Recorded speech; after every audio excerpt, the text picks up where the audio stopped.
రావణాసుడి దగ్గరికి వెళ్ళారు. రావణాసురా, ఏమిటిది?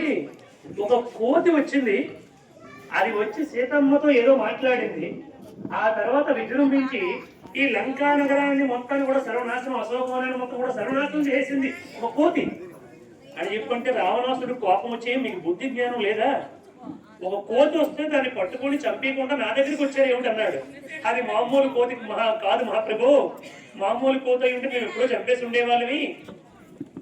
అది సామాన్యమైనటువంటి కోతి కాదు, ఇప్పటికే మన వాళ్ళు చాలా మంది చచ్చారు అని చెబితే రావణాసుడు కోపం వచ్చి, ఒక కోతి రావడం ఏమిటి, సీతమ్మతో మాట్లాడడం ఏమిటి, ఈ యొక్క అశోకవనాన్ని మొత్తాన్ని కూడా సర్వనాశనం చేయడం ఏమిటి అని చెప్పి ఒక బెటాలియన్, 1వ నెంబర్ బెటాలియన్ అంటే ఒక బెటాలియన్ వదిలేడండి. 80,000 మంది రాక్షసులు వదిలేడండి.